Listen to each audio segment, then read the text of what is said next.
નમસ્તે મિત્રો. Microprocessor and controller એપ્લિકેશન્સના unit 1ના 5મા લેક્ચરમાં આપનું સ્વાગત છે.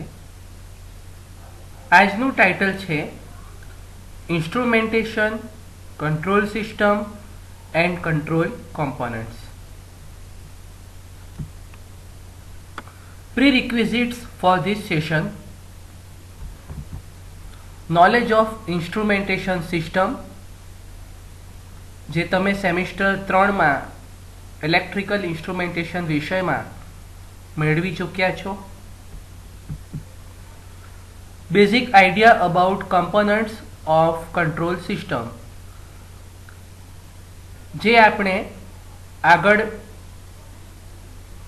લેક્ચર્સમાં જુદા જુદા બ્લોક્સની ચર્ચા કરી હતી, જે કમ્પોનન્ટ્સ હતા એની વાત થઈ રહી છે. તમને હવે ખ્યાલ છે કે કયા કમ્પોનન્ટ બ્લોક ડાયાગ્રામમાં આવી શકે. After completion of this session, student will be able to describe the role of control system in instrumentation, identify the components of control system, recognize importance of components, classify control components with their role.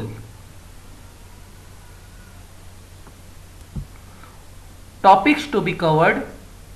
આજના topic છે role of control system in instrumentation. Instrumentation માટે control સિસ્ટમનું મહત્વ અથવા ભૂમિકા. few control components, importance of control components, types of control components. આજે control કમ્પોનન્ટ્સની ચર્ચા થઈ રહી છે, એના નામ અને કાર્યથી તમે પરિચિત છો, જે આગળ જતા તમને ખ્યાલ આવશે. Role of control system in instrumentation. મિત્રો, ઇન્સ્ટ્રુમેન્ટેશન જે તમે સેમિસ્ટર 3 ભણ્યા, એ સેમિસ્ટર 3 પ્રમાણે ઇન્સ્ટ્રુમેન્ટેશનમાં તમે શું ભણ્યા? જુદા જુદા સાધનો, જુદા જુદા પેરામીટરનું માપન વગેરે વગેરે. એટલે કે ઇન્સ્ટ્રુમેન્ટેશનમાં કોઈ એક પેરામીટર પર પ્રોસેસ કરવામાં આવે છે. એક પેરામીટર અથવા એક કરતાં વધારે પેરામીટર. જો કોઈ પણ પેરામીટરને પ્રોસેસ કરવામાં આવે તો એમાં કેટલી ક્રિયાઓ થતી હોય? એ માત્ર મોનિટરિંગ થતું હોય, માત્ર મેઝરમેન્ટ થતું હોય, અમુક સમયે કંટ્રોલ પણ થતું હોય, વગેરે વગેરે. એટલે આ બધી પ્રોસેસમાં કંટ્રોલ સિસ્ટમની જરૂરિયાત ક્યાં પડે એ સમજીએ. Instrumentation deals with collective actions of the instruments for indicating, measuring, monitoring, recording and controlling the physical quantities.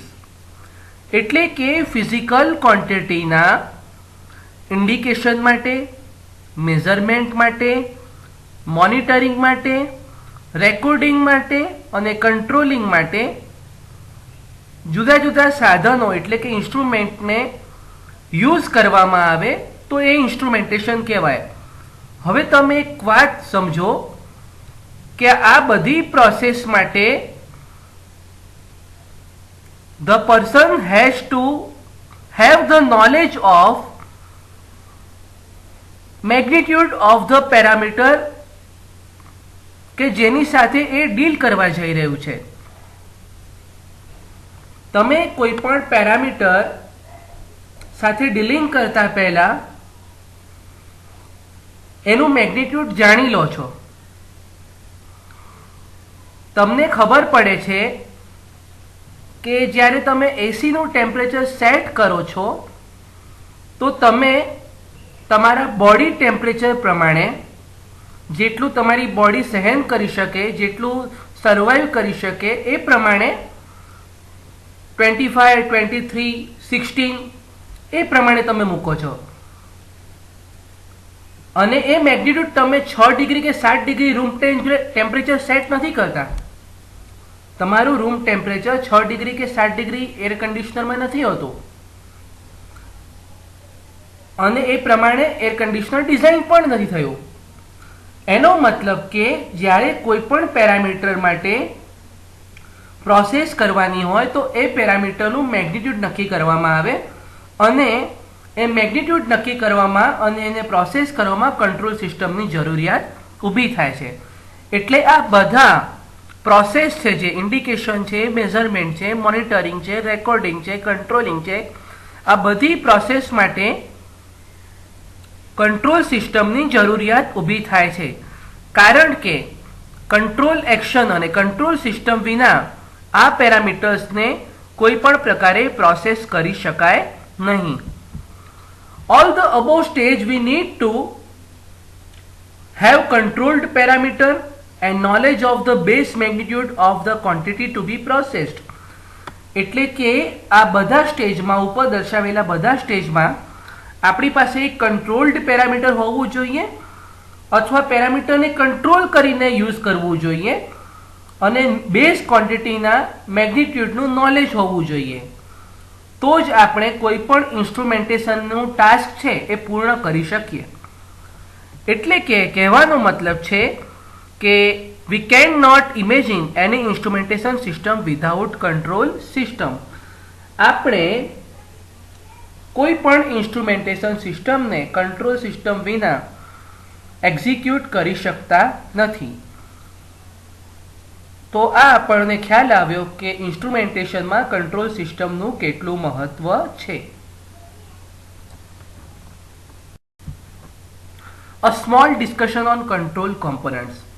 હવે સમજીએ કંટ્રોલ કોમ્પોનન્ટ્સ એટલે કયા. Any control system needs different components to perform task of controlling various parameters. કોઈ પણ system હોય જુદા જુદા પેરામીટરને control કરવા માટે જુદા જુદા કોમ્પોનન્ટનો યુઝ કરે છે. આમાં કોમ્પોનન્ટ કયા હોઈ શકે કંટ્રોલ સિસ્ટમના? એસી અથવા ડીસી સર્વો મોટર હોઈ શકે, એસી અથવા ડીસી ટેકો જનરેટર હોઈ શકે, સ્ટેપર મોટર હોઈ શકે, અને સિંક્રો હોઈ શકે.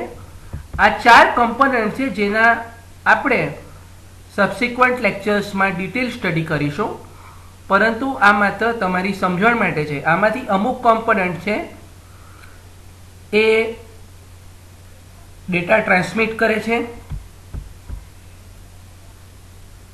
અમુક કોમ્પોનન્ટ છે એ એક્ચ્યુએટર છે, અમુક કોમ્પોનન્ટ છે એ એમ્પ્લીફાયર છે. જ્યારે જે પ્રમાણે જે કમ્પોનન્ટની જે કેરેક્ટરિસ્ટિકનો વપરાશ કરવો હોય એ પ્રમાણે એ કમ્પોનન્ટ વાપરવામાં આવે છે. આ બધા devices servo motor, tacho generator, stepper motor અને સિંક્રો આપણે ફર્ધર લેક્ચર્સમાં સ્ટડી કરીશું.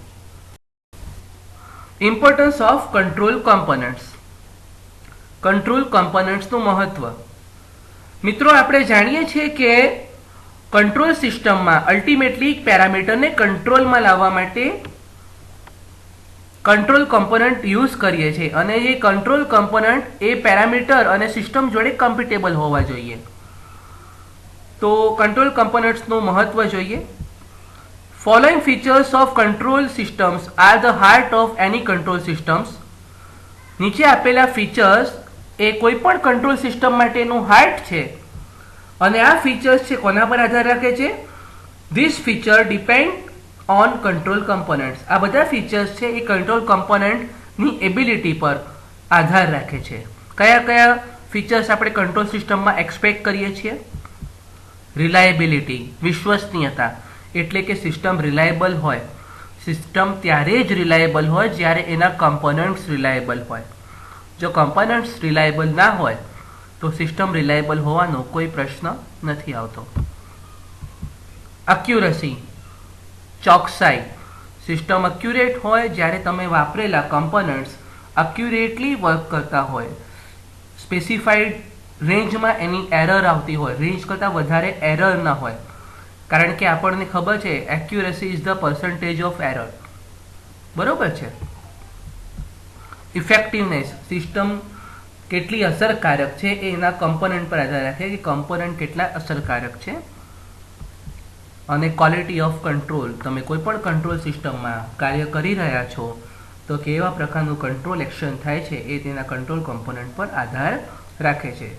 કહેવાનો મતલબ છે કે કોઈ પણ કંટ્રોલ સિસ્ટમ માટે એનું હાર્ટ છે, એના ફીચર્સ છે, એ ફીચર્સ એના કંટ્રોલ કમ્પોનન્ટ્સના કારણે છે. એટલે કંટ્રોલ કમ્પોનન્ટ્સ યોગ્ય પસંદ કરવામાં આવે તો કંટ્રોલ સિસ્ટમ એટલી જ સરસ બની શકે જે આપણે સારી રીતે ઉપયોગ કરી શકીએ. Type of control components. જે કંટ્રોલ કમ્પોનન્ટ્સ આગળ આપણે ભણી ચૂક્યા છે એકવાર સમરાઇઝ કરીએ અને વન બાય વન ડિસ્કસ કરીએ. Sensor, second amplifier and third one actuator. આને આપણે વન બાય વન ડિસ્કસ કરીએ. સેન્સર મિત્રો, સેન્સર એટલે કે કોઈ પેરામીટર સેન્સ કરે. આપણા કંટ્રોલ સિસ્ટમમાં જુદા જુદા પેરામીટર જોડે આપણે ડીલિંગ કરીએ છીએ તો એ દરેક વખતે પેરામીટરને સેન્સ કરવા માટે સેન્સર વપરાય છે. Input parameter like temperature, pressure, position, velocity, acceleration are sensed by sensor. Parameter એ ઇલેક્ટ્રિકલ ક્વોન્ટિટી પણ હોઈ શકે અને નોન ઇલેક્ટ્રિકલ ક્વોન્ટિટી પણ હોઈ શકે. મોટાભાગે આપણે નોન ઇલેક્ટ્રિકલ ક્વોન્ટિટી મેઝર કરીએ છીએ અને ઇલેક્ટ્રિકલમાં એનું કન્વર્ઝન કરીએ છીએ જેથી મેઝરમેન્ટ અને કંટ્રોલમાં સરળતા રહે. Sensor sense electrical or non-electrical quantities and converts into measurable range of electrical quantities. એટલે કે સેન્સર શું કરે છે કે જે પણ પેરામીટર છે, જે પણ ક્વોન્ટિટી છે, ઇલેક્ટ્રિકલ અથવા નોન ઇલેક્ટ્રિકલ, એને સેન્સ કરે છે અને એને મેઝરમેન્ટ માટે અને પ્રોસેસ માટે મેઝરેબલ અને એક રેન્જ છે એમાં ઇલેક્ટ્રિકલ ક્વોન્ટિટીમાં કન્વર્ટ કરે છે. Output may be in terms of analog or digital. સેન્સરનું આઉટપુટ છે એ એનાલોગ પણ હોઈ શકે, ડિજિટલ પણ હોઈ શકે. અને sensors are also cold transducer. Sensor છે એને ટ્રાન્સડ્યુસરના નામથી પણ ઓળખવામાં આવે છે. ટ્રાન્સડ્યુસર તમને ખ્યાલ હોય તો ટ્રાન્સડ્યુસર એ નોન ઇલેક્ટ્રિકલ ક્વોન્ટિટીનું ઇલેક્ટ્રિકલ ક્વોન્ટિટીમાં કન્વર્ઝન કરે છે. એટલે કે પ્રેશર સેન્સર છે, ટેમ્પરેચર સેન્સર્સ છે, માર્કેટમાં ઘણા બધા પ્રકારના સેન્સર્સ અવેલેબલ છે. તે કોઈપણ નોન ઇલેક્ટ્રિકલ ક્વોન્ટિટીને મેઝર કરે છે, સેન્સ કરે છે અને એ સેન્સ કરીને અલ્ટિમેટલી તમને આઉટપુટ આપે એ ઇલેક્ટ્રિકલ ક્વોન્ટિટીમાં આપે અને તમે એ ઇલેક્ટ્રિકલ ક્વોન્ટિટીને આગળ પ્રોસેસ કરીને કંટ્રોલ સિસ્ટમમાં કાર્ય કરી શકો છો. આ પ્રકારના સેન્સર્સ છે. આ સેન્સર્સના અમુક ઇમેજ છે જેથી તમને ખ્યાલ આવે કે સેન્સર કેવા કેવા હોઈ શકે, કેવા દેખાય છે. રાઈટ. Next amplifier. મિત્રો, આપણે આગળ બ્લોક ડાયાગ્રામ શીખ્યા ક્લોઝ લૂપ કંટ્રોલ સિસ્ટમનું. એ વખતે એમ્પ્લીફાયરની ચર્ચા કરી હતી કે એમ્પ્લીફાયર બેઝિકલી કોઈ વસ્તુને એમ્પ્લીફાય કરે. તો શાને એમ્પ્લીફાય કરે એમ્પ્લીફાયર? આપણને ખબર છે કે કમ્પેરેટર, જે બ્લોક ડાયાગ્રામ આપણે ક્લોઝ લૂપ સિસ્ટમનો જોઈ રહ્યા, આગળ ભણી ગયા છીએ કે કમ્પેરેટર એ બે વસ્તુને કમ્પેર કરે છે, એક રેફરન્સ સિગ્નલ અને ફીડબેક સિગ્નલ. આ બંને સિગ્નલ્સને કમ્પેર કરીને જે ડિફરન્સ આવે એના પરથી એરર પ્રોડ્યુસ થાય.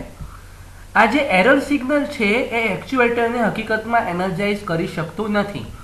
એનામાં એટલી લેવલ અથવા એટલું એનર્જી નથી હોતું કે જે એનર્જી પાસ કરીને એક્ચ્યુએટરને એનર્જાઇઝ કરી શકાય. એના માટે role of amplifier is to amplify the error signal up to the reasonable magnitude to drive the actuator. એટલે કે એમ્પ્લીફાયરનો રોલ શું છે કે તમારી જે એરર સિગ્નલ પ્રોડ્યુસ થયું છે એને ચોક્કસ રેન્જમાં એમ્પ્લીફાય કરવી જેથી તે આગળ પ્રોસેસ થઈને એક્ચ્યુએટરને ડ્રાઈવ કરી શકે. Any electronic component or circuit may serve as the function of amplifier in control system. આગળ આપણે તમને ખ્યાલ હોય તો આપણે જુદી જુદી સર્કિટ્સમાં ટ્રાન્ઝિસ્ટરને પણ એમ્પ્લીફાયર તરીકે યુઝ કરેલ છે. ઇલેક્ટ્રોનિક ડિવાઇસીસ ઘણા વખતે ઘણી બધી સિસ્ટમમાં જુદા જુદા ટ્રાન્ઝિસ્ટર એમ્પ્લીફાયર્સ તરીકે યુઝ કરી શકીએ. મોટાભાગે એમ્પ્લીફાયર તરીકે આપણે ઇલેક્ટ્રોનિક ડિવાઇસીસ યુઝ કરતા હોઈએ છીએ અને જે એરર છે એને એમ્પ્લિફાય કરવામાં ખૂબ જ મદદરૂપ થાય છે. એક્ચ્યુએટર. એક્ચ્યુએટર એટલે ફાઇનલ કંટ્રોલ એલિમેન્ટ કોઈ પણ સિસ્ટમ માટે. તમે એમ્પ્લિફાય કરી દીધી એરરને અને તમને જે કાર્ય માટે ડાયરેક્શન આપવાનું છે, જે પાવર આપવાનું છે, એક્ચ્યુએટરને આપવાનું છે. એટલે એક્ચ્યુએટર એ ફાઇનલ કંટ્રોલ એલિમેન્ટ છે.